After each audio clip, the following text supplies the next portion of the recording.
Okay.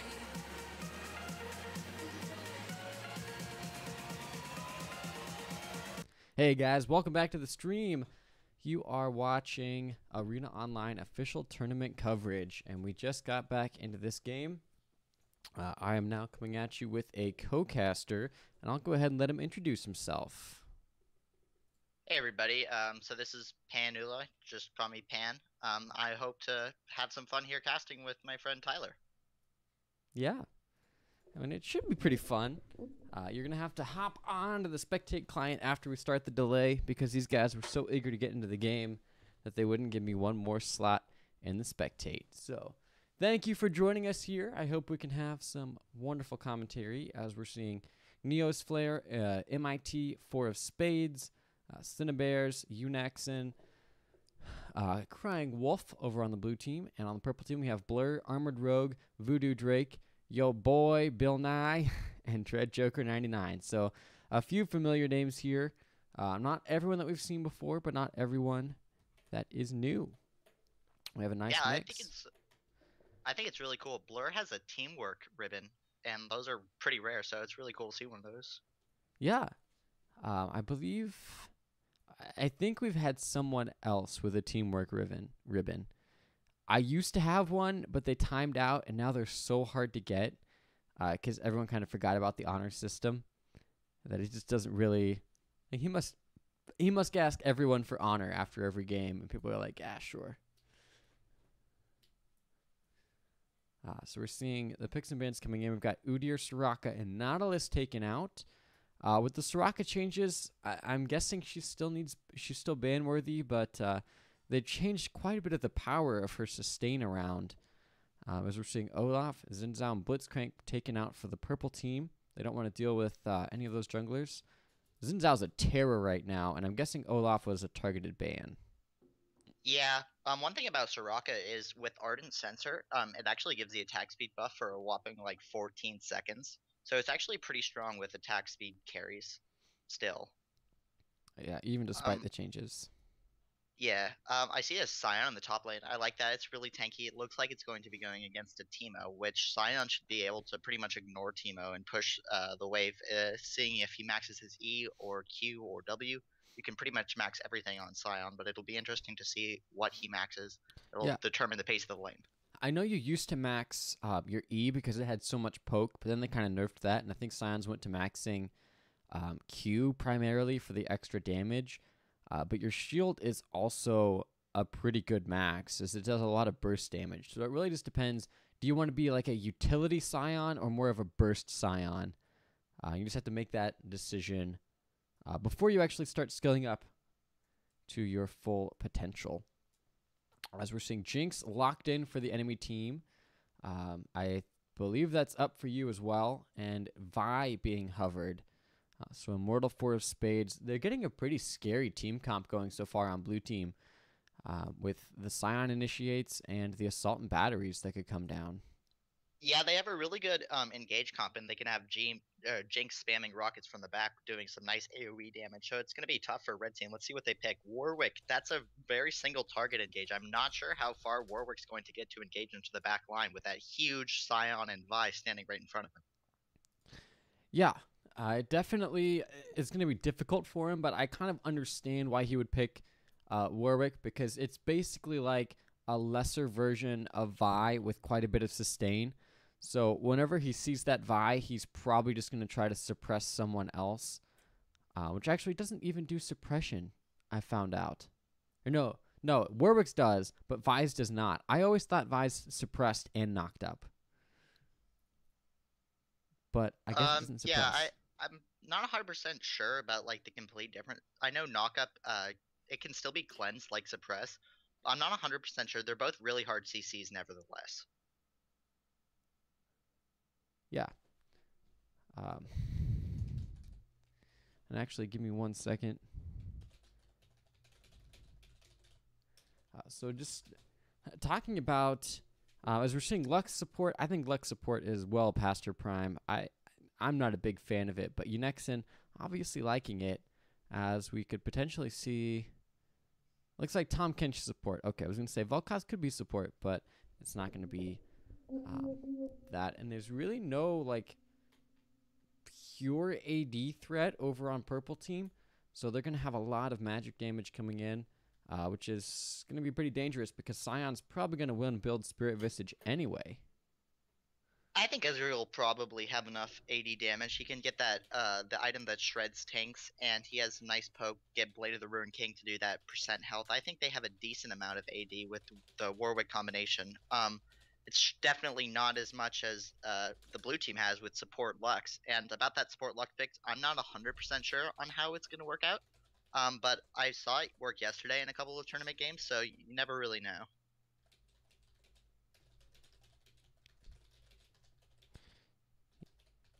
Yeah, it's kind of a double-edged sword. Like, she can get the burst down, but she really has to land her bindings perfectly if she wants to be anything in terms of an actual support. Yeah, that's true. I don't recommend Lux support, but there are worse things. There's worse supports, definitely. We see the Galio lock in. That's actually pretty interesting. We don't see a lot of Galio. It not sure how that's going to work. We see the flat. Looks like a Galio Galio mid, and Galio does pretty well into Ahri. I'm not 100% sure. So the thing is, can it be canceled is basically the question with Galio. They don't have like any innate champions that cancel Galio ultimate. Like I know Nautilus, if you taunt Nautilus, he just walks up to you and roots you, and it's like terrible. But we'll see how easy it is for blue team to cancel Galio ultimate, and I think they have enough like target CC to stop the Galio ulti and make him a non-factor. Yeah, they basically it comes down to can Ahri or Vi or Sion stay out of getting hit by the ultimate? Because if Sion goes ahead and just engages with his ultimate against the Galio, they're going to knock him out of it, and it's not going to be too impactful. So it's not really anything that you're going to have to worry about then. And I mean, Sion has teleport. Teemo does not, which is something very important to note. So Sion could be going down early on to the Ignite, but once he starts getting tanky, I don't think he's really going to have to worry too much about it. As, you know, basically you lose all kill pressure when you're playing Teemo against a massive tank. Eventually, it's just the early game where you really start to excel.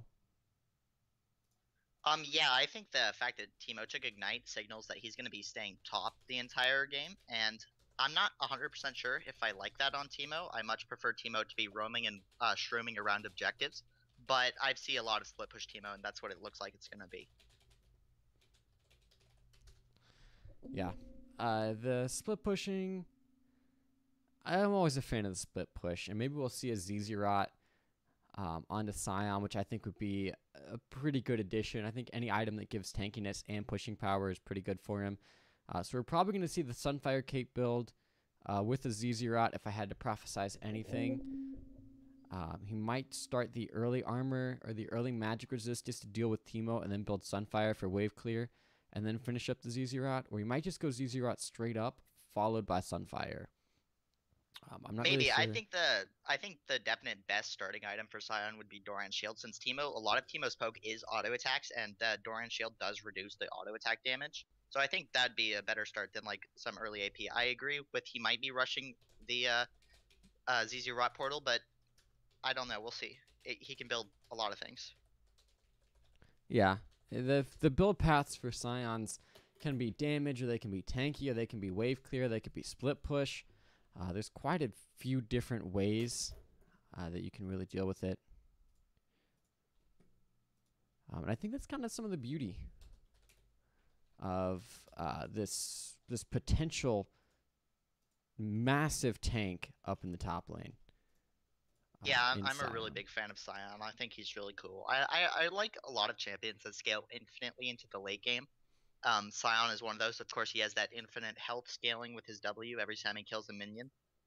We'll see. That makes CSing super important for Sion, as if you miss a last hit, you miss out on some max health. So we'll have to keep an eye on how much CS and how well he's CSing to see if he's totally utilizing that health per CS stat. Correct. We're jumping into the load screen here. Just keep throwing those stats at him. I like it. Gotta keep hitting him with those stats. And if if you had a Twitch page that you wanted to advertise, I could put it below us on the stream here. I am twitch.tv/ChaoticObsidian. And I am no longer a solo casting. It's so great not having to talk the whole time. Let me tell you, I still talk a lot, but it's just better knowing that there's not so much pressure on me.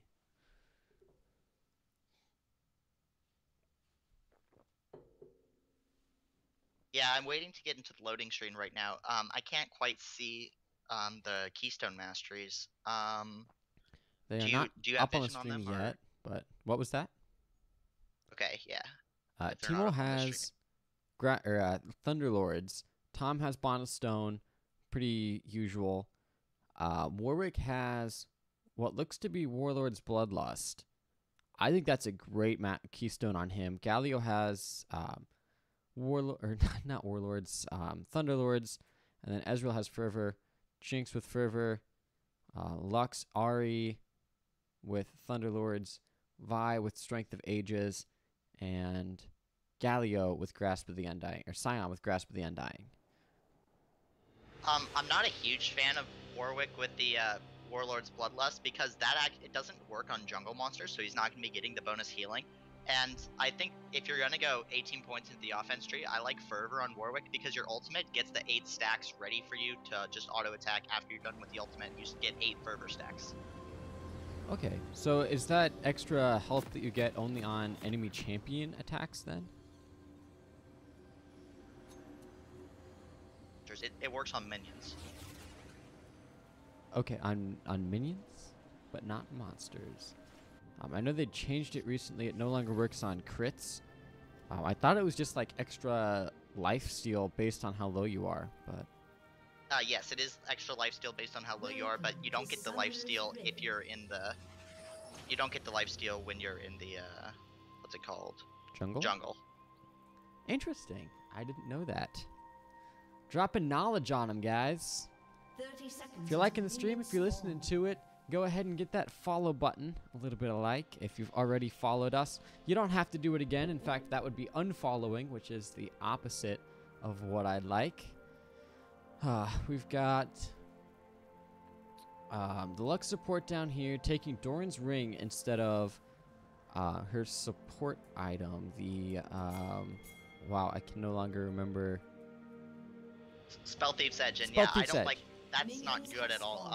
You need that extra money since she's not going to be getting any CS.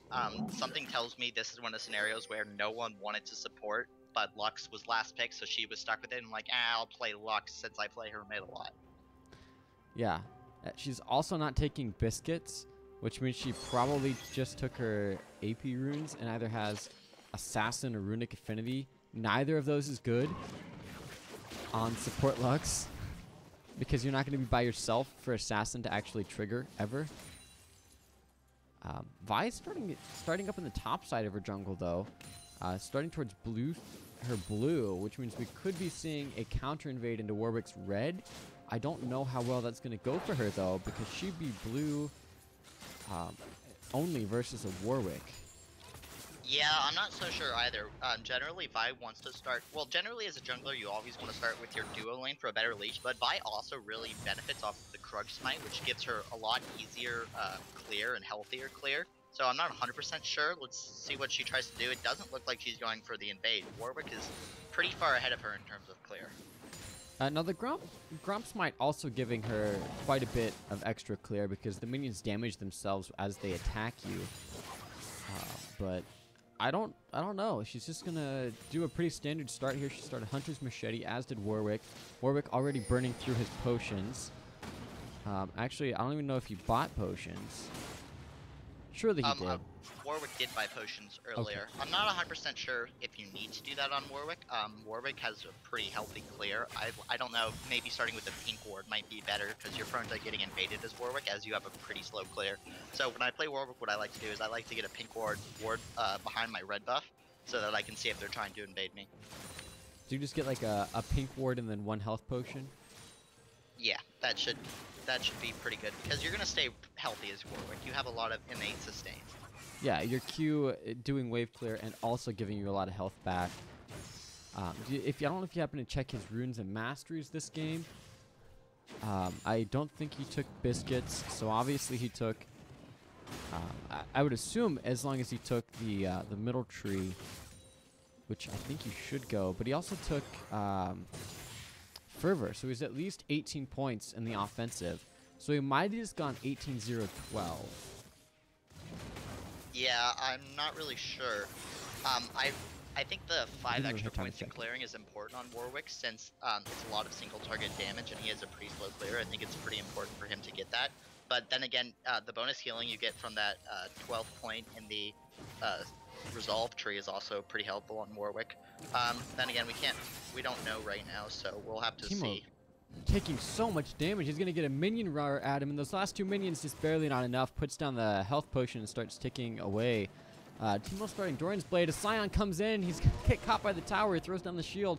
The minions could finish him off here, and they're going to. Teemo picking up first blood in just a very aggressive stance by Sion. He's not going to be able to get the extra speed in there to kill Teemo. A big over-aggression, and he even had Warwick off in the wings if that went very poorly in Teemo's favor. We're going to see Vi coming in, Ezreal able to arcane shift out of the Vault Breaker. Lux finding a nice snare on the Tahm Kench, though. They're going to put down a lot of damage. They're finding the shield onto Jinx, as Vi is still off in the wings here. She's not on a ward, so they don't know that she's still there, and they don't know that she's recalling.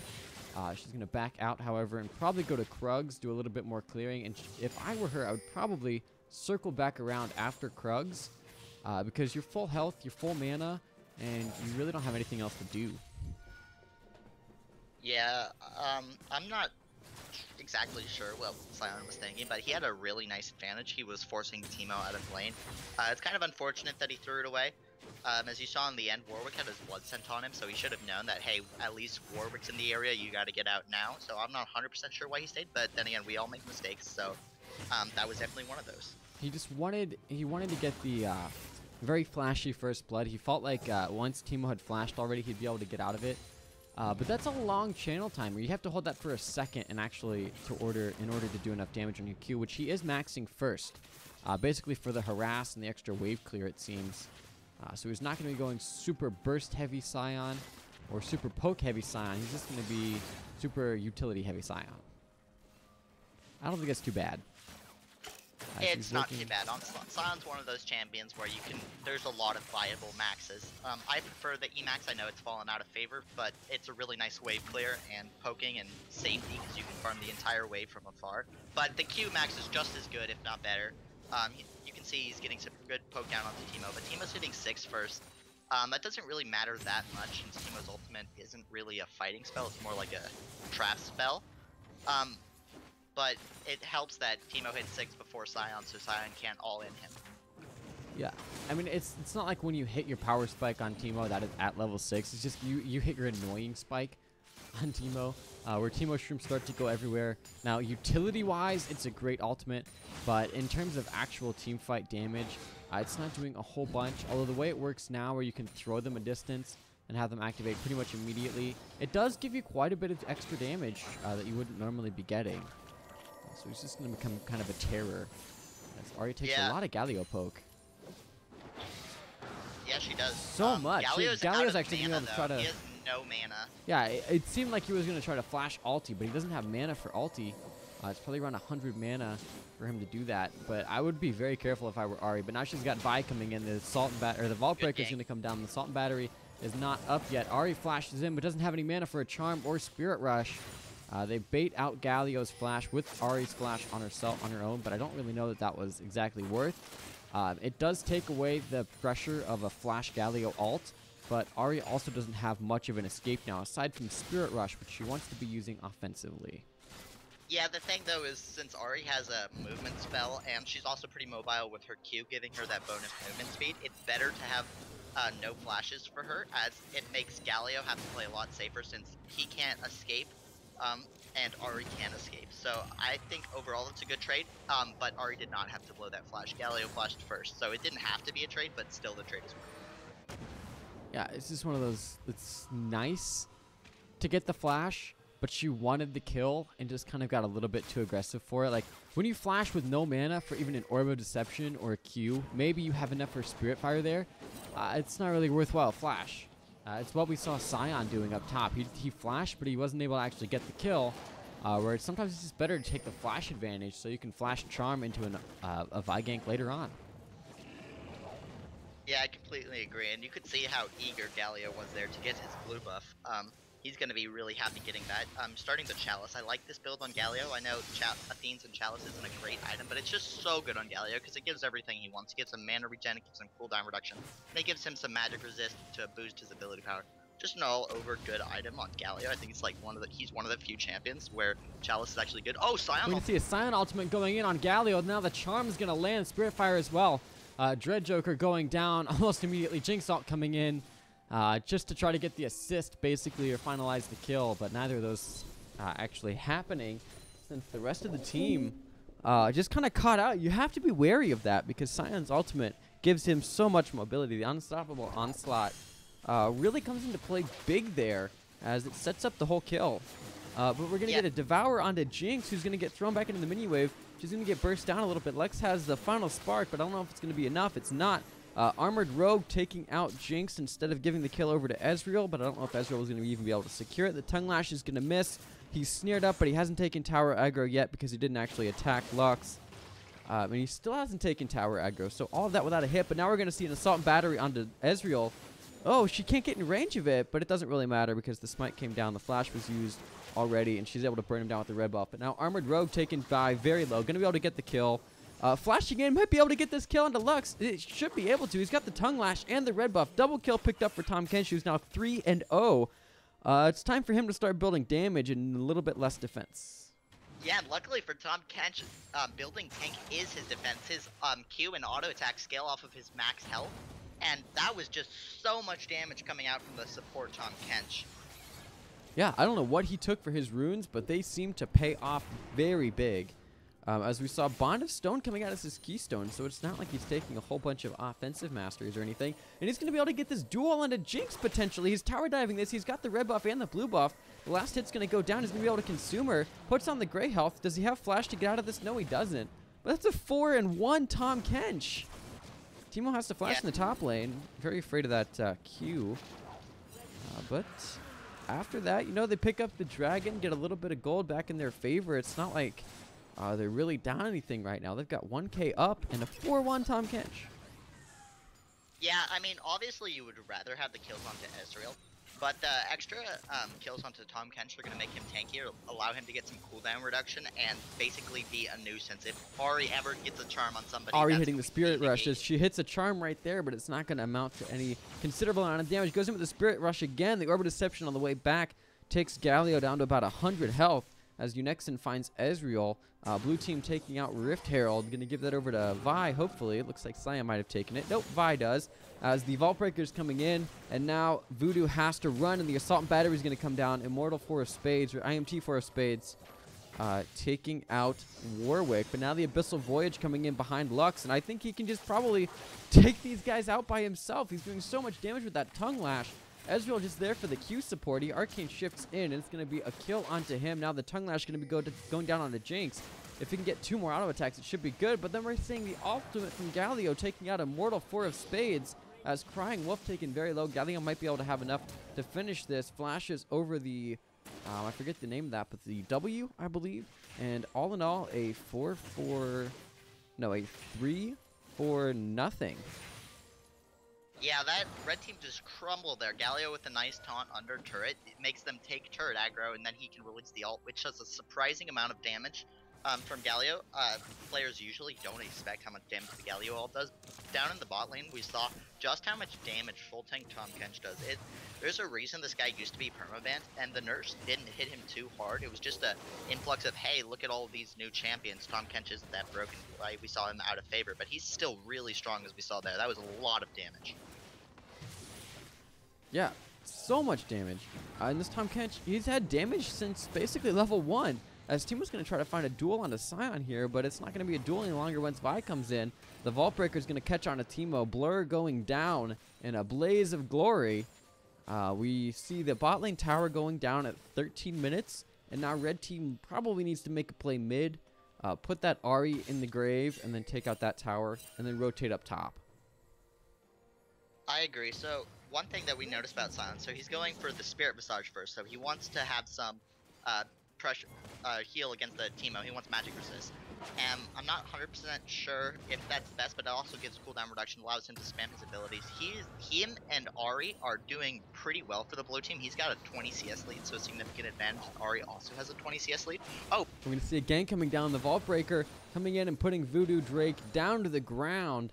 The mid lane tower for blue team is down. So red team's tower has fallen to them. They're equalizing it out at 1-1 in towers. They're down 1-0 in dragons. Up 2 kills, down 1k gold. Or down 2 kills and 1k gold. Ahri's going to get passed over that blue buff. And I think that early magic resist on Sion is something that he's only doing because he's up against a Teemo. And doesn't necessarily want to die. But red team does have a lot of magic damage overall on their team that I think Spirit Visage is justified here. He's also going to pick up the Mercury Treads.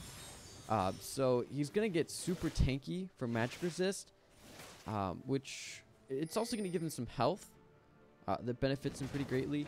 And he's going to just be unkillable, honestly. Yeah, things are looking really good for the blue side top lane here. Teemo is going to be pretty much a non-factor. He has 2 daggers, meaning he's leading into a Nashor's too, so I don't know how he expects to do any damage against this Sion. Yeah, and he's got the Hunting Guys, not even turned into a Leandri's Torment yet. And he picked up 5 health potions. That's 250 gold. That he Tahm Kench pushing them all off the red buff, taking 3 members. It's insane. Yeah, he's just going to be able to pop Grey Health here. He might even be able to get out. Ezreal's coming around. Spirit Rush goes in. Ahri's going super aggressive, but Tahm Kench actually eats him back. He sees the Vi coming in. As Assault Battery comes down immediately. Crying Wall taken pretty low by that Tongue Lash, but it's not going to be enough. The rest of the team's coming in. WarWick's going to have the ultimate down. Gets YaBoiiBillNye a kill. Now they're just going to be able to dive this tower, one might think. He's going to spit out Galio into the middle of the team with a nice ultimate. A great chain of CC there, but Crying Wolf doesn't actually get taken down immediately, which means a little bit of return damage is going to be able to put back on, and DreadJoker goes back down for the second time now, as Ezreal hits a nice Q onto Jinx, and with that red buff, he's trying to find the arcane shift damage. It's not going to be enough, but now the possible tower dive as WarWick sees her recalling, but they're not going to actually go for it as they're worried about who's coming down the lane, and that includes a Sion with Unstoppable Onslaught.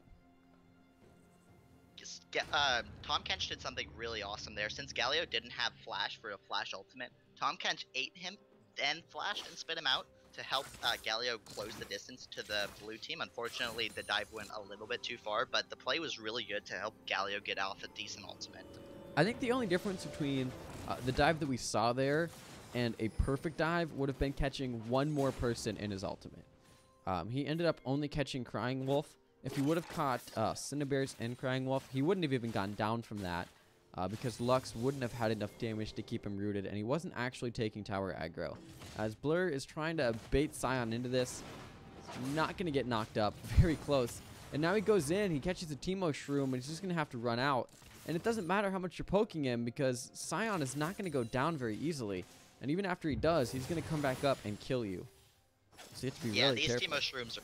These Teemo Shrooms are doing very little damage. Yeah, basically nothing. As we're seeing a lot of damage going down onto Vi, and she is going to be finalized. Tahm Kench going to be eating Lux. The last hit going over to Ezreal. It's almost like he planned it there. DreadJoker catches the ult onto both. WarWick's going to ult onto Crying Wolf. She's going to have to Spirit Rush away for the second one. Immortal FourOfSpades trying to do the best that he can to get out and also put down damage at the same time. A nice Vault Breaker gets him some of the escape. If Ezreal would have had... Oh, as he takes a lot of damage. He takes the Charm to the face, almost gets hit by the tower aggro. But if he would have completed Iceborne Gauntlet first, he would have probably been able to get that kill. Possible Jinx ult here. Oh. She's trying so hard to get a snipe. I hope she gets one, just because she's trying so hard. She sent 3 Hail Mary Jinx ults to try to secure a kill. Yeah, that one almost seemed like it was trying to secure the dragon. Abyssal Voyage here coming down. ArmoredRogue trying to show that he can help out Teemo as well. Teemo flashing in for this. That might not be the best idea, but it looks like NeosFlare is going to be going down. The Teemo Shrooms eventually find their mark. ArmoredRogue doing everything that he can. He's going to find a tongue lash onto this Sion, and he should be able to stop Teemo from going down. And it looks like he's going to consume him, spit him back out, and they're going to get a little bit of turret pressure here, but they shouldn't have enough damage to actually take it. Yeah, it was a really good gank by Tahm Kench, but I feel like Sion misplayed that. He started running away when he should have known that he was dead. He had Ignite on him. He wasn't getting out of there. He should have just stayed near Teemo and tried to pick up the trade kill with his passive.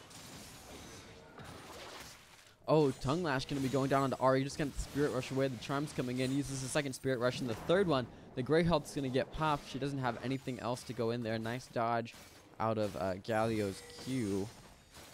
And that's going to be all the action in the mid lane for now. Tahm Kench is just basically trying to roam around and use those 4 kills to his advantage as best he can.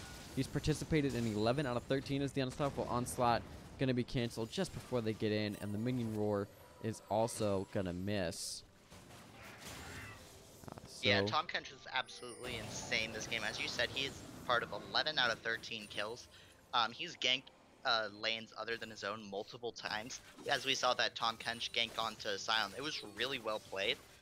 He just got there. Sion didn't expect, hey, the support's going to be roaming and they're going to kill me.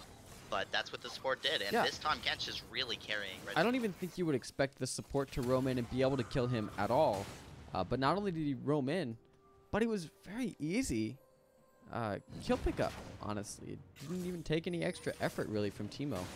Although he did burn Flash, which I think was questionable because Tahm Kench had already eaten him. He's going to be eaten for long enough for you to just walk in. We're now seeing the Vault Breaker come down. They're trying to find Assault and Battery onto Teemo. They're going to find it. WarWick locking them up immediately, but Sion should be able to get this kill. Voodoodrake, he's trying to duel FourOfSpades, but they're going to run through the Teemo Shrooms. Immortal FourOfSpades is going to go down. Teemo able to pick up the assist there. Voodoodrake actually the kill. But now we're seeing the Ahri roam. She's got the Spirit Fire, and she's also got the Spirit Rush. Picks up a quick kill onto Voodoodrake, who is trying to duel Sion. Again, I don't think the Sion duels are going to be too well. The Ezreal ult goes down. He could get an assist on this kill if Galio tries to get it. The Flash ultimate is up if she gets into tower range, but I don't think he's going to try to use it right now. And we're just going to see a disengage from all of the team. And Idol of Duran is the name of that Galio ult. Yeah, very questionable flash by WarWick. Teemo could have really used that kill, and as you saw, Vi was stepped on a Teemo shroom while she was at like 0 health, so the flash was really unnecessary. It turns out the flash also gets WarWick killed.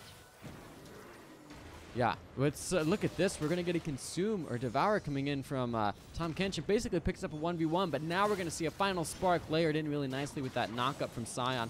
ArmoredRogue's going to have his work cut out for him getting out of this. He throws Ezreal off to the side, which is basically the best angle he could have gotten, ensuring that Sion can't knock them both up. Unixen taken very low. Now Vi's in here, but she doesn't have Assault and Battery just yet. She also doesn't have Flash, which means she could be going down here. One more Ezreal Q with the Iceborne Gauntlet. Crying Wolf off on the flank, misses the charm, gets the Orb of Deception on for the forwards and backwards on Teemo, but Neo Fire is going very low. He shouldn't be going down to this. He's still got the shield, but nonetheless, that is a really ballsy move. This charm is going to be Arcane Shift out. You can do that because the charm gives you just like half a second to react. And Arcane Shift can be used out of a lot of abilities like that. Like you can use it out of Morgana Snares, Blitzcrank Hooks, Lux Bindings, Ahri Charms, a whole bunch of stuff. It's a very powerful skill. Yeah, it definitely is. It's definitely going to be really annoying for the red team, or for the blue team to try to lock onto Ezreal. Sure, they have the Assault and Battery from Vi, but he's just so much for Ezreal to get away. There's the Tahm Kench able to eat him. He can Arcane Shift away. He's got Flash if he ever has to use it, so it's really going to be hard. Flash going down there from Ahri just to get out. She manages to find safety as the Lux Snare is going to hit. And they're just putting down a lot of poke. Ezreal's going to Arcane Shift out of Sion's Q, and they're just going to have to basically run away as they can't really follow up on any damage there. Ahri way too low to actually help out anything. DreadJoker's doing fairly well. He's 2-2-1. He's got the Abyssal Scepter now, so anytime he actually manages to land an Idol of Duran, he should be able to nuke their magic resists. And he's just going like full AP tanky here, which makes sense given his kit, but you need some armor as well. Yeah, it feels really bad to build armor on Galio, even though he really needs it. Just because he scales so much better with magic resist, as it gives him resistances and it gives him some bonus AP. The armor bonus on his W really isn't enough to compensate. I would like to see something like Azonia's Hourglass come out from Galio. Or just pick up a ZZ Rot, which gives you magic resist and armor. 60 of both, I believe. Gives you extra movement speed near towers, which is where you're going to be trying to find those Idol of Durans. Could be a great item for him, but we're going to see a binding from Lux landing onto Ezreal and Tahm Kench, which just kind of stops all the aggression there as the rest of the team trying to find some way in. ArmoredRogue's very split up from the rest of his team, but it isn't even going to matter. The zap catches onto DreadJoker. He's going to spit him out in the middle of the team, and we're going to see another beautiful Idol of Duran, but it only catches onto Unixen this time. NeosFlare going very low. It actually caught onto him as well. DreadJoker going down as we're trying to follow these kills. Ezreal with 2, Galio with 2, Sion trying to pick up any that he can. He gets 1, and Ahri gets another one. Now they should be able to just chase onto this Ahri. The Orb Deception going to go down, but it's not going to be enough. Your boy, Billnye, and Voodoodrake able to survive that team fight as the only clear victors, but they're so low health that they really can't push anything here. They don't have any waves in favorable spots. In fact, top lane tower might go down to minions alone. Yeah, it was very close team fight. I expected red team to come out well ahead, but another thing to notice is that WarWick has finished his stated Devourer, so now he is really strong. He built Sunfire Cape next. I'd like to see if he tries to build the Titanic Hydra. I really like that on Devourer WarWick. We'll see. If we look, we see Teemo has Leandre's Torment. Oh wow, I didn't even see that. Lux, yeah, Lux with the final spark, able to take that away from WarWick, who had Smite up. He just didn't use it. Yeah, sometimes people or junglers panic smite when they see like an ability coming, but if you smite too early, it's just going to help secure it for the Lux. If he had just waited to smite, that would have been a good dragon, but good call by Lux to try to get the steal. Yeah, and not only trying to get the steal, succeeding in getting the steal. I suppose you could say she also tried to get the steal. I'm not sure if you would call it a try or you call it a success. But we're going to see ArmoredRogue taking a lot of poke here. The Luxneer's going to be able to get or take him very low. The gray health goes and puts him in a safe zone. The charm's going to hit as well, though, but he's pretty tanky. I don't think they even have enough damage to finish this off right now. Vi goes in, and she actually finishes it off with a zap right at the end there.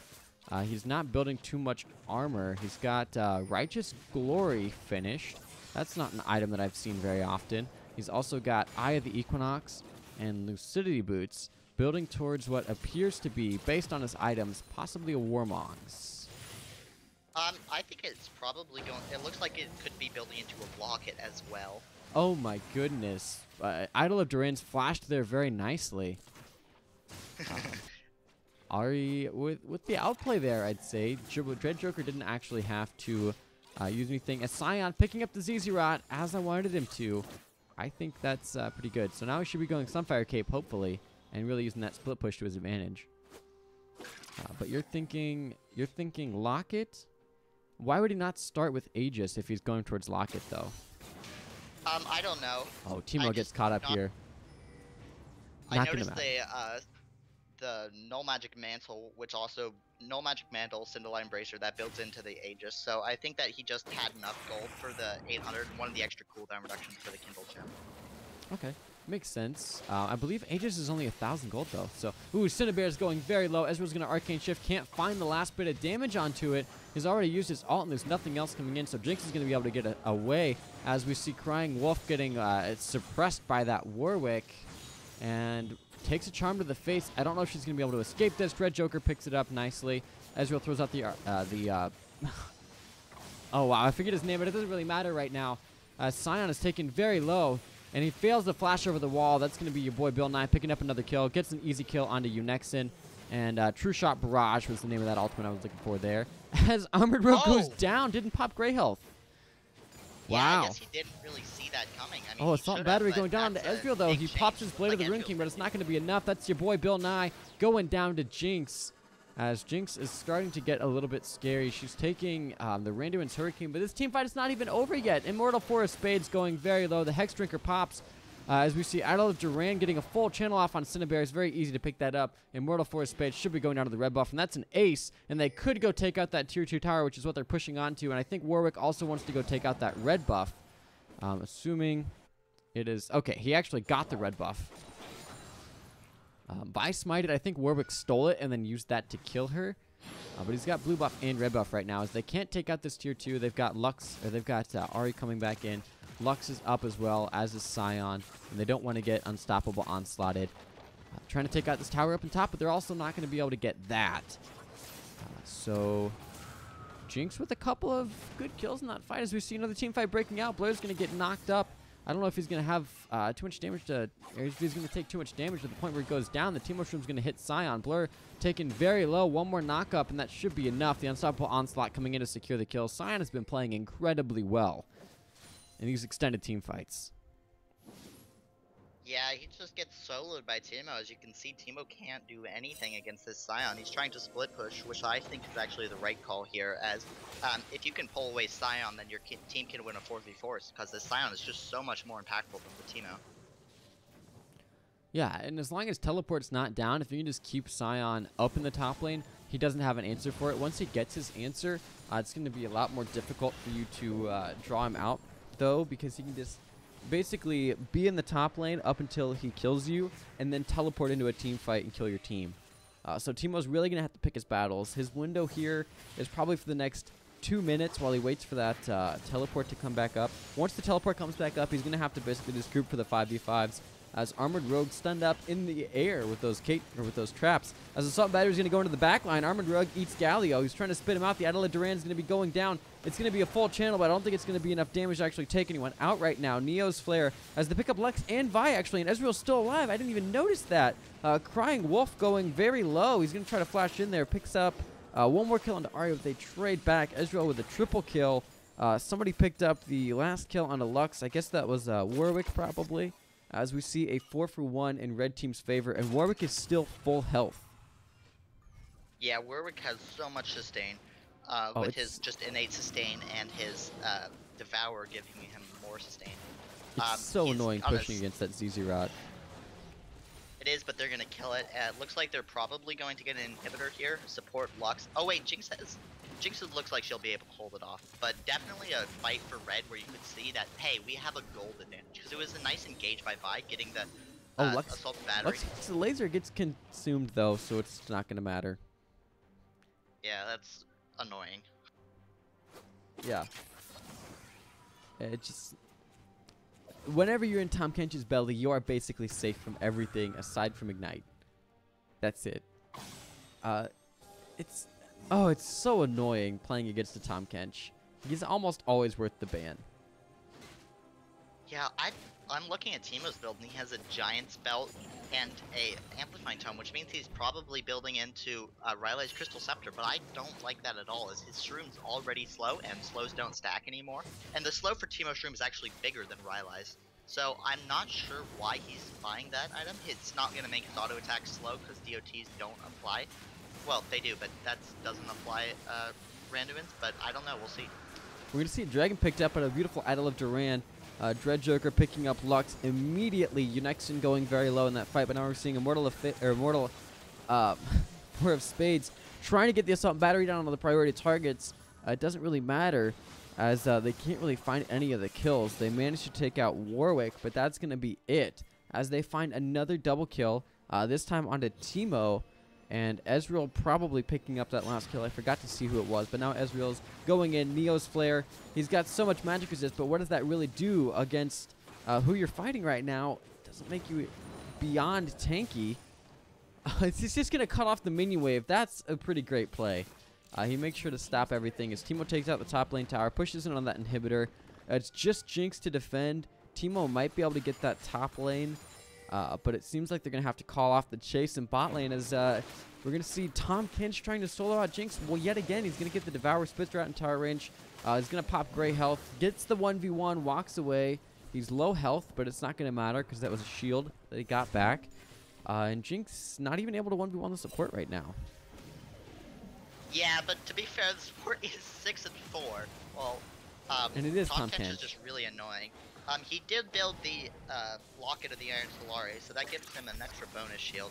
Looks like he's building into a Randuin's Omen, which will reduce the crit strikes from Jinx even farther. So I don't see a way for blue team to win this, as Red team just has a massive gold lead, nearing 11k, and they just have the superior late game comp besides the Teemo, who I'm not really sure about his build. The only way that they really can win this is if they get a great assault and battery and burst onto Ezreal, and then they manage to also find really the WarWick is the only other priority target then, because Tahm Kench, as much of a threat as he is, and as much damage as he's doing to your team, he's not the one that you really need to be focusing so much. I mean, WarWick is level 16. You have to kill Ezreal first in the team fights. Otherwise, they're just going to be able to kite you all day. And Tahm Kench is just really going to try to stop that as much as he can. So you have to get a moment where Ezreal and Tahm Kench are not next to each other.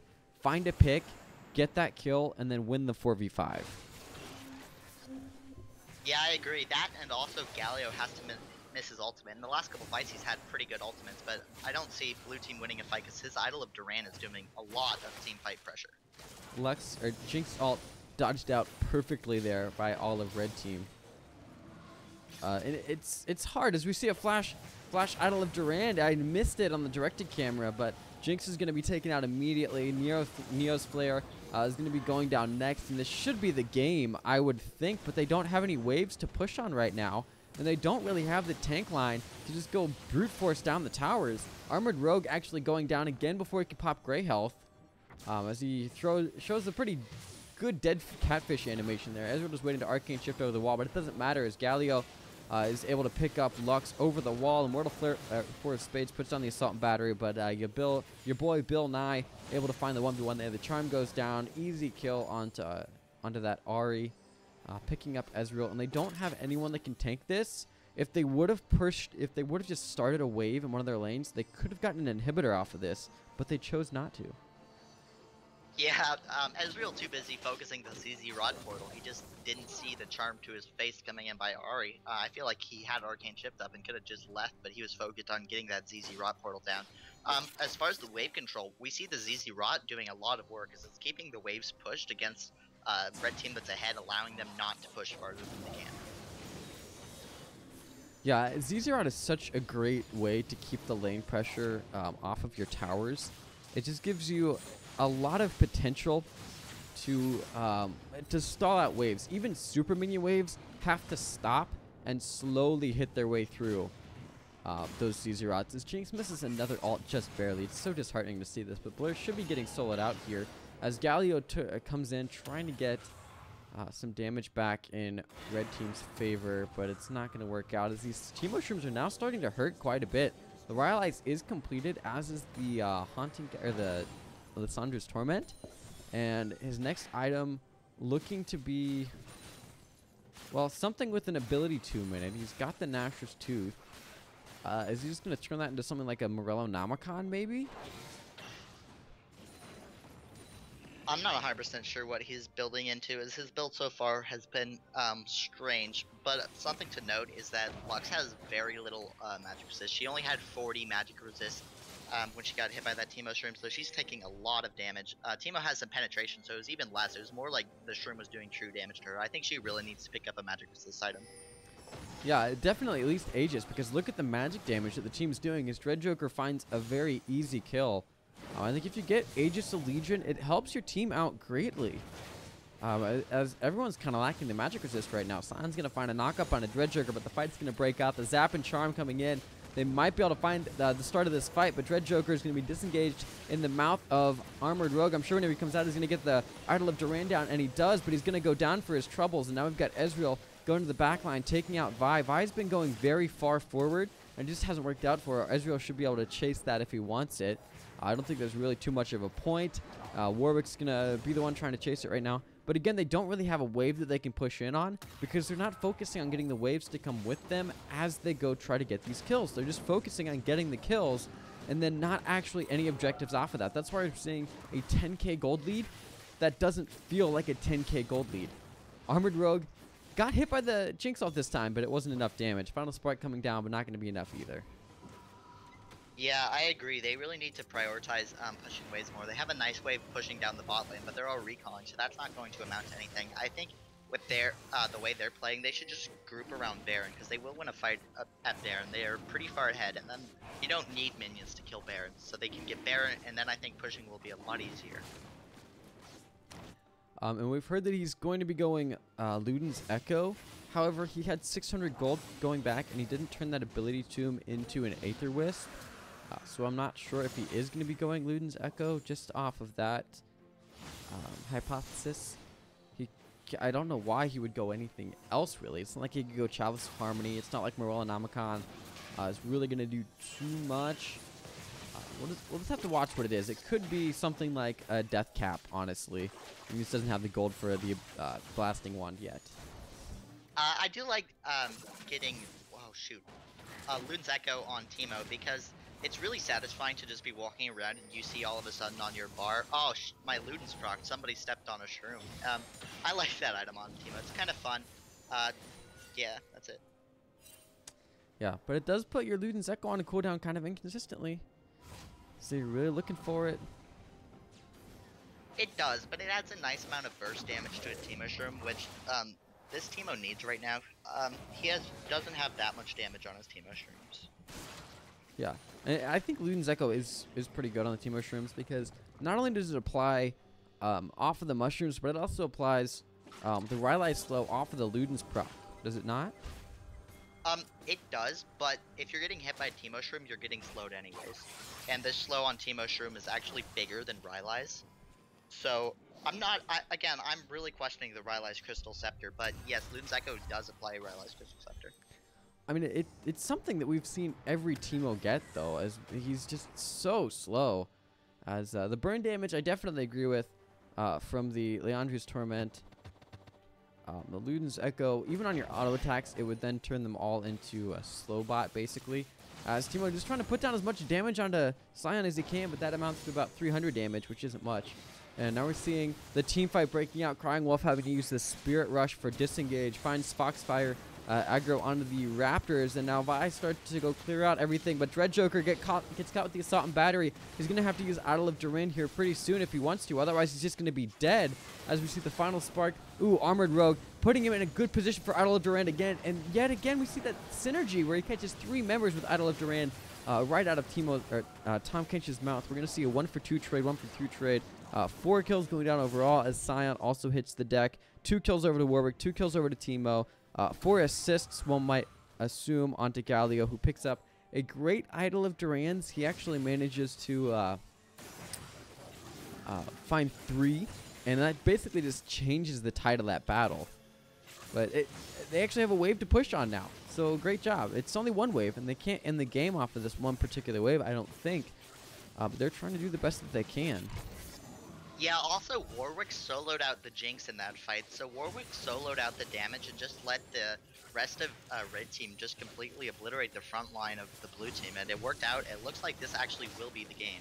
Yeah, they could end this pretty easily. We're going to see Devour coming in on Ahri. The Ignite's going to be taken down. He still has gray health as far as I know, and he does. Both the Nexus Towers now falling. The suppression going down onto Lux, and it's looking like that's all she wrote. It is.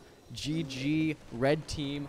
Finally, after 41 minutes, they're able to finalize that Nexus takedown, as we saw nobody really having a way to finish that game. They were up 20 kills and 15,000 gold before the game even ended. I mean, I know it seemed like they were ahead by a lot the entire game, and they were, but they weren't actually getting any objectives, and all it took was 1 team fight from Blue Team, and then basically a push in through the base. And that's all it takes. Yeah, just to note, Ahri did the most damage in the game, so she was really holding her own, and that's especially impressive against champions that usually have really high damage dealt to champions. Ezreal, because of his poke, and Teemo, because of how many people step on shrooms. So really good job by Ahri. Although her team lost, she was still dealing the damage she needed to deal. Yeah, and Ahri was definitely not the weak point in that comp. Sion wasn't the weak point. You just started to see Tahm Kench getting a little bit too strong. You know, if you bench the Kench in that game, I think you probably win, because the rest of your team was dealing with it really well. If they can't get the synergy between Devour and Idol of Duran, I think you don't have much luck in that game. I think blue team's composition then starts to kill you because they have the single target lockdown. They can get WarWick off of you pretty easily, and that's really all that you need to win the game. Yeah, I completely agree. Without the Tahm Kench, bot lane would also not have won as hard as they did. We saw like the Tahm Kench 1v1ing Jinx, so that would have been some pressure. Maybe Ezreal doesn't get as fed as he did in this game. Another thing is if blue team had a support that wasn't Lux, like maybe if they had a front of the meta support, that also could have helped the bot lane. Yeah, somebody that could actually save their AD carry instead of just putting down some damage and then dying. As Lux is really just kind of like an all-in champion, which is why she's not such a great support. Some argue that she has a slow and a snare with a shield, so there's some utility there. But it's really not worth it when you think about all the other supports. Like Leona, for instance, has so many more tools to both engage and amplify your team's damage and find picks and peel in team fights. That it's just kind of like you're getting outclassed, essentially, whenever you play Lux into something right now, especially with Tahm Kench, Alistar, and Leona and Bard basically being seen every game in ArenaOnline tournaments. I think you have to ban Tahm Kench, basically, especially against ArmoredRogue. If he's going to play support and he's going to play Tahm Kench, you've got to ban it out. Yeah, I'd have to agree after this Tahm Kench performance. It was really impressive. Yeah, you got to get rid of this guy's Tahm Kench. He pretty much, I think he was the MVP for that game. I think he did so much to help Red Team win. Yeah, I mean, we saw him dueling Jinx twice in that game, and it worked both times, at least twice.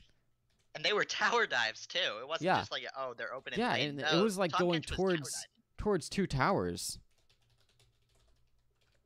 So we're going to jump into another game here in just a second. I might be swapping out casters. I don't know for sure. It depends how much interest there is from the other guy. We're doing the Sundays, which is our laid-back stream. And since TDK has temporarily at least left the building, then we will be trying out some new people, just trying to find a nice roster of casters. Thank you very much for your time today. And I'm going to check out if I have anyone else interested. All right, in the meantime, sounds good. It was going to a nice break. being here, definitely. Yeah, we're glad to have you. Any more involvement we can get from the community is great. I forget who the other guy was that wanted to cast. Doesn't look like he's on right now. I do have a game already. I'm in the lobby for a game right now. Digipoke, Sela, Mythical Knight, Moonlit Poro, Fun Dip, I Am Marco, Chung the Korean, Rex, Get Wrecked Kid, and X Momo X San XX. So, thank you guys for watching so far. Don't forget to hit that follow if you haven't already. If you have, thank you very much. I've got a Patreon page down there if you'd like to support me monetarily, but viewership is all I really ask. Until the Patreon really takes off, in which case I'll be pushing it a little bit more. But we're in the Champion Select. I'm going to go to a quick break, and I'll be right back.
welcome back to the stream, guys.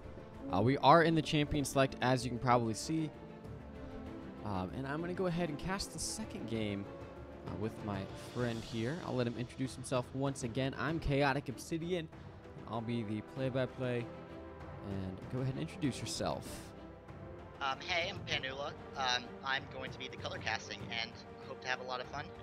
Let's get into the picks and bans. Yeah, so far we've got Fiora locked in on their Digipoke on Fiora, Sealum with that Sivir, Mythical Knight on Lux, hopefully a mid-Lux this time, and then we've got Mama X and I'm gonna call her Momo, there we go. On Zyra, we've got Just Get Wrecked, locking in that jungle Nidalee. We've also got X, I'm not sure how to say that name. Sorry, Ezreal, on a champion who's being hovered at the moment. Possibly Kog'Maw. Ooh, how exciting would it be to see a Kog'Maw here? I'd be excited. I haven't seen a lot of Kog'Maw since the rework, but I really enjoy watching the champion play. It's just so fun to see him attack at 5 attack speed, and he's also easily dove. I think he's a balanced champion in general. I think he's definitely fun to play. Something I noticed is that in the top lane, it's going to be Fiora against Nautilus. That matchup should go to Nautilus pretty early, but eventually Fiora will be able to duel and kill Nautilus. So it's basically a time bomb. Let's see if how much Fiora split pushes, because that's going to be a real problem for blue team or red team. And every time we've had a Fiora, we've seen some very good ripostes. So this Fiora has a lot to live up to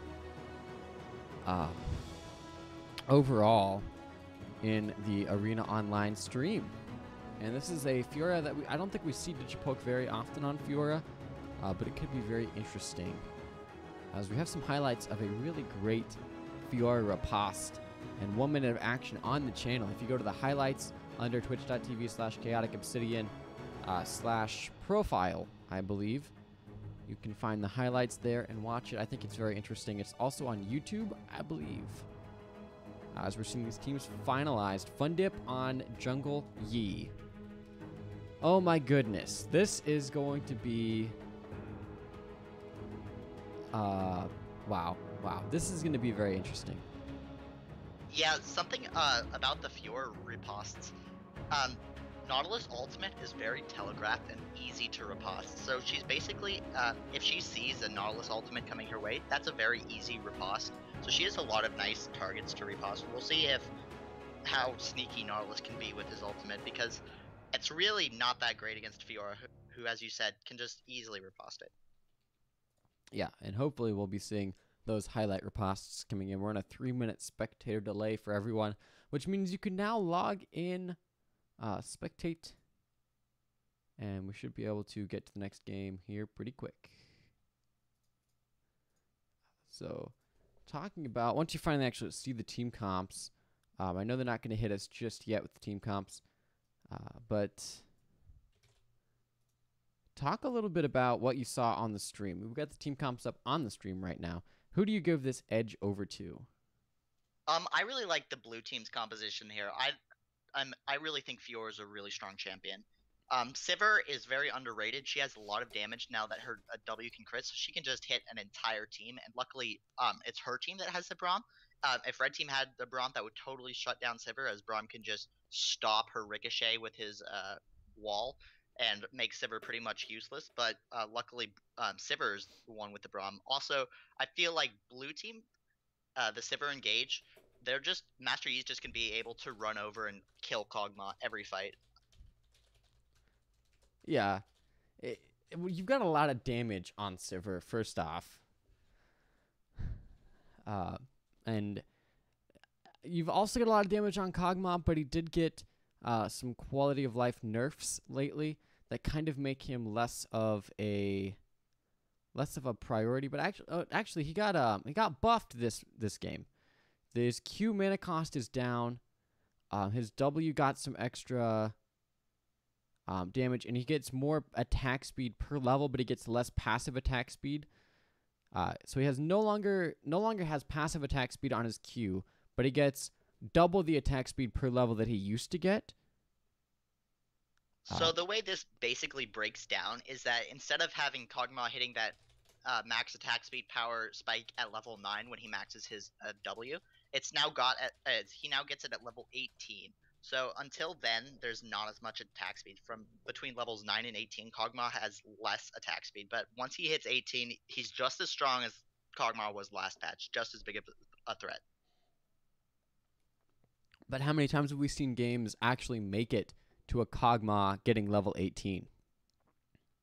Not very many, so it's definitely still a buff, or it's definitely still a nerf, I mean, but Kog'Maw is definitely not terrible without it. I think Kog'Maw is going to do a lot of damage. I think Kog'Maw is one of the strong points for the red team. I'm not 100% sure how well the Nidalee jungle is going to be, because Nidalee jungle is one of those champions that takes a lot of practice and skill, so we'll just have to see if Nidalee is up to snuff this game. Yeah. I love to see Nidalees. Nidalees are a lot of fun.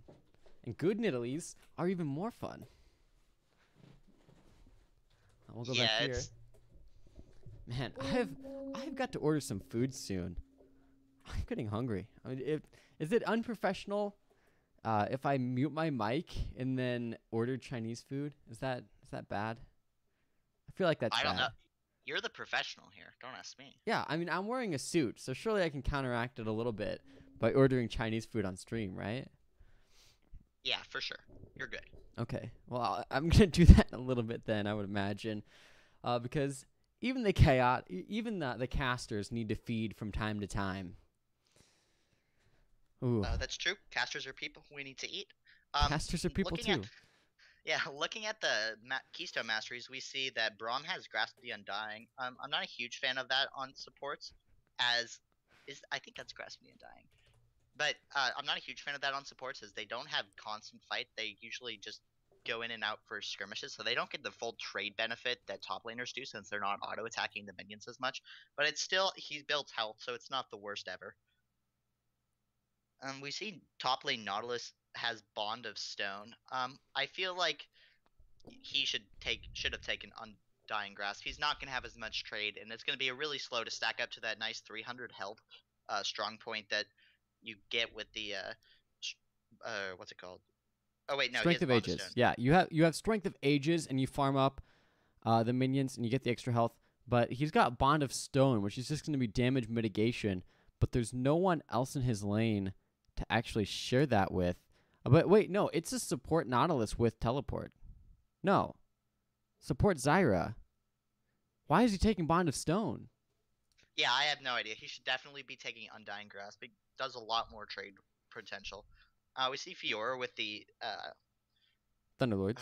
Thunderlords. So yeah, Fiora's going to be really strong in trades. She gets that 3 proc, and then she can just dash out, and she should be able to out-trade Nautilus, since he does not have Grasp the Undying, which is one of the things that makes Nautilus so strong. It increases his sustaining. Only Grasp of the Undying we're seeing here is on Braum, of all champions. Yi going Fervor, and then Sivir going Warlord's Bloodlust. This is a very strange game for Keystones. These masteries are set up pretty strangely. But we're getting into the game, and we're going to see if these gambles pay off. Grasp of the Undying onto Braum. It seems like the supports that play with Grasp of the Undying are the ones that also maybe a little bit less skilled sometimes. I may have just easily been like a mispick, like put on top lane Braum, or she could just be looking for tons of trades and tons of damage all the time. But it's going to be interesting because his Q doesn't actually apply it. The only logic there being his passive, whenever it procs, he's going to get Grasp of the Undying to steal a little bit of health back.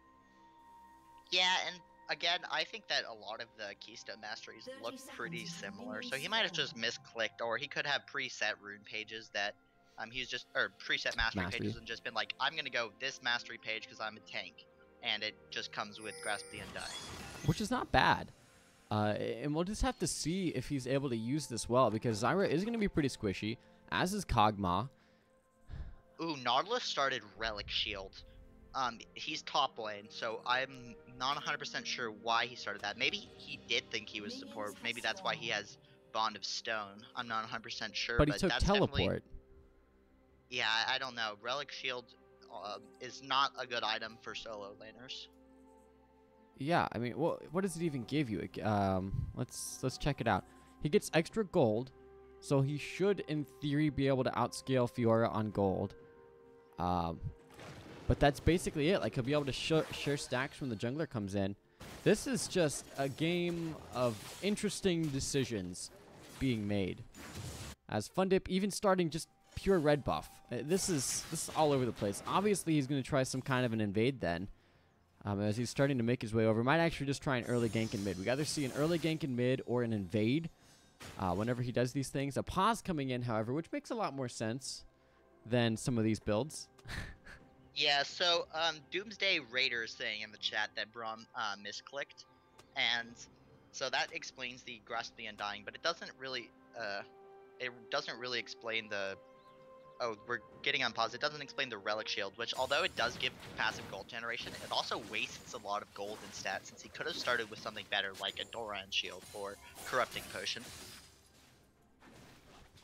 Yeah, I think Corrupting Potion is probably the better start on Nautilus. He gets tons of damage over time from it, and that Abyssal, I forget the name, a Depth Charge. Or no, Riptide, is going to actually do a lot of burn damage whenever he takes something like Corrupting Potion and put the charge on him. So it just works out a lot better, as Fiora's just totally able to dominate these trades right now. But Celium going very low down here. We've got a Thunderlord's proc onto Zyra, and how can you even get in range for Grasp of the Undying against Grasping Roots? As Fundip coming in for a gank, however, he's got red buff. He's going to be able to get onto Kog'Maw. This could be an early Kog'Maw going down. They're turning it back over onto Zyra, but they had to burn a flash. So the flash and a heal down in bot lane. Zyra not igniting. We've got Chun going very low. Again, questionable decisions, and without Grasp of the Undying, he's going to get dueled very well here. Fiora actually flashing basically on top of her model. As Sivir got that cannon minion. I didn't think that was going to happen. That should not be happening. Nautilus should not be able to get 1v1 solo killed by the Fiora this early in the game. Oh wow. Another pause. So I don't know why. The chat's seeming kind of negative right now. So I'm not gonna. So let's talk about the bot lane. There's definitely no way Braum is going to get the Grasp the Undying proc off. Yeah. He has to be in the fight for a long time, and then on top of that, he has to get in melee range to attack Zyra. I know it was kind of... It was a misclick, though. We heard from the chat, he said it was a misclick. He didn't mean to take Grasp. Yeah, and Nautilus was also supposed to be the support. So he went back, sold his Relic Shield, picked up a Ruby Crystal. I would have liked to see Doran's a shield. Rather than a Ruby Crystal, since he's so far behind. He needs how much of a benefit, especially since Fiora does true damage or percent health, so flat health doesn't really help as much against Fiora as, say, the damage reduction from auto attacks would help. Right, and I think Corrupting Potion also could have been good. I don't think it's worth it to sell your Relic Shield at the beginning, though, because it's still giving you decent stats, and you're still getting the gold generation. You've got 75 health, 2 gold. You sold it for 150 health. Just keep that until basically you need to sell it and then get rid of it, because once you've bought something, it's not really worth it to sell it and buy something else, because you lose half of the gold for the item. But you know, yeah, when you make mistakes, totally agree. It's sometimes they kind of start compounding. You make one mistake, it turns into a second mistake. Yeah, another thing that's gone wrong for the red team here is that the Nidalee has been having a lot of ping issue, and that ping issue allowed Master Yi to invade and steal her blue. So Master Yi has double buffs, but his blue and Nidalee's red have not been cleared yet. Nidalee's just standing. She's taken 1 camp so far. She has 1 CS, that's the Gromp. And she's very far behind this Master Yi in the jungle. Yeah, there's probably an experience discrepancy, but we're not seeing it reflected in the levels, as they're both only level 2. Master Yi, I mean, they could, depending on how long this pause lasts, I don't want to give away any player positioning, because they could actually have been paused for 3 minutes and use this as a little bit of ghosting. which would just I kind mean, of they be. could just check your stream, so it's not. If they're listening to your voice, they can probably check the stream as well. Yeah. Yeah, I'm just saying I don't want them to like have the mini map up so they can go, okay, this is where Yi is, this is where Lux is, this is where Fiora is. Oh yeah, Just in okay. So case. you hit that. I didn't see it on the stream. That's cool. So it looks like it's actually Lux that's having some difficulty. She just quit the game and reconnected. So it looks like there's disconnection issues going all around. Right. And there's just this game is a little bit messy right now. Mythical Knight looked like she had a DC. Nidalee has been having some issues. There was a controversy around the pause. This game might have gone from fun for all to evidence in a moderator case right here. Yeah, very possibly. This game is not going well for either team. Looks like they're both having connection issues. Red team seems to be a little frustrated with each other as Nautilus thought he was supporting forced top lane. Now he's far behind. Fiora getting the first blood. That's going to be huge. His lane is basically over. In the jungle, Master Yi is 6 CS ahead of Nidalee, 2 buffs ahead of Nidalee. That's pretty much over. In the mid lane, Zed's actually up 5 CS onto Lux. I can't quite tell how the minion wave's going. Maybe it's pushing towards Lux and she can get it back. But as of now, it's not doing great. Oh, it looks like there might possibly be a remake. Yeah, I don't know what the conditions would be for the remake or if it's even going to possibly happen. We're just kind of shrouded in controversy right now. I'm getting calls of other games that we might be getting into, but I don't think we should jump ship just so far. They're making tickets. This can happen sometimes, guys. We're in a pretty competitive environment, and when you give players the option to pause and players kind of abuse that option, you know, it comes into a really big debate. You know, do we punish those players that abuse the features, or do we like punish the whole team, or do we just give a remake, tell them not to do it again? Do we suspend their accounts for whatever reason?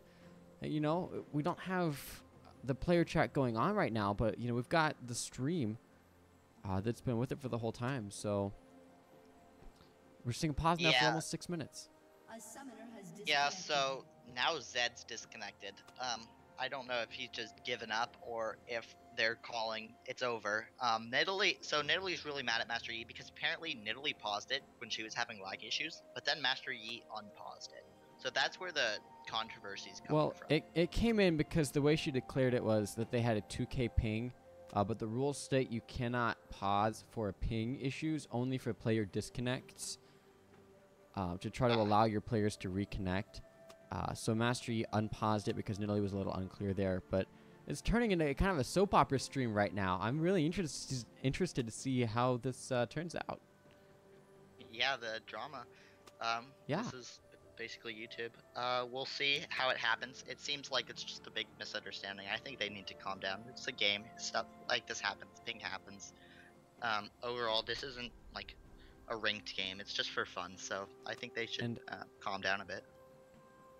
You know, I understand why everyone is a little bit more up in arms here because we are actually competing for entry to a $25,000 tournament. But at present, there are not enough players to actually knock you out of a spot in the $25,000 tournament. So it's a little questionable there. Plus, if we look at these differences, it's really not like it's game over just yet. I mean, the Fiora got the first blood. Nidalee's having some issues, but we're only 3 minutes into the game, and anything can happen. And even if you do get pretty far ahead of your laning opponent, you know, Master Yi's only up 100 gold. Fiora, she's probably the biggest discrepancy here, up 10 CS and 1 kill, equating to about 500. But none of this is insurmountable. You can still come back, and throws happen all the time. That's true. Throws do happen all of the time. I know I did some math the other day, and I was calculating. It's always more efficient to not surrender. You always should never surrender because teams always throw. It happens a lot. LCS teams have trouble closing, so why would we not have trouble closing? You just gotta stay with the game, play till the end, and there can definitely be a comeback. If we look at the mid lane, we see that if Zed gets ahead, there's basically no CC on the blue team to stop him. Yeah, they've only got damage. I don't think that they can even really duel out this Fiora, as you know, Fiora, if she starts getting going, my broadcast arm is starting to get really creaky. It's bad. But if Fiora gets going, maybe she can duel Zed, but the death mark is just such a big thing that the grand challenge, really, there's very little chance that you can actually pop it against someone like Zed. And then basically the rest that they have is just all damage. They've got Lux, who's damage, Yi, who's damage, Fiora, who's damage, Sivir, who's damage, Braum, who is some CC, which is going to be much needed, but I don't know if it's enough CC to actually peel off Zed, who's up, 100 gold right now. Yeah, it'll be definitely a lot on Braum to peel off for the Zed, because other than that, there's not a lot of CC for Blue Team, as you mentioned. Although Sivir can spell shield the Zed ultimate, and Fiora can riposte it, I believe. I'm not 100% sure on the Fiora riposte. So it might be hard for Zed to find a target. But if one of those abilities is on cooldown, Zed has free reign, because there's basically nothing stopping him. It looks like there's a new game. Yeah, we're apparently getting quite a bit of flame and a new game coming in here, so hopefully we'll be able to fix this out. New game code, so we might be just dropping out of this game altogether. That's what I'm gonna do. If I hear there's a new game being put down, I'm gonna message a couple of people in that lobby. We'll have the stream back up as quickly as we can, but when things like this happen, you can't really avoid it. Yeah, feels like CLG EU versus WE back in the day, where they had to remake the entire best of 3 because of all of the lag and DDoS issues. Yeah, I mean, that's over in EU, though. That stuff happens all the time over there. That's true. It ended up, though, it was pretty big controversy, since CLG EU got to go to the finals in what could have been possibly WE advancing onto the semifinals instead of CLG EU in the Season 2 World Championships. Yeah, and that game has been dropped. They're getting new codes. We'll be in a new pick and ban phase. Who knows? We have a new code, so we'll be getting into this. You'll actually be able to cast with me here from the champion select, hopefully. I'll get you the code. Thank you, I appreciate it. It's in there now. You can leave that spectate whenever you're ready.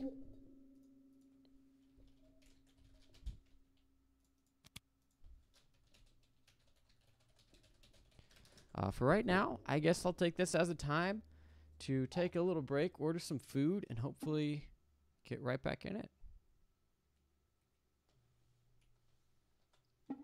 Yeah, you've been wanting that Chinese food. Yeah, I'd love some Chinese food right now. So we'll go to this AFK screen. Once we get it sorted out, we'll be good to go. I will catch you guys in a couple of minutes.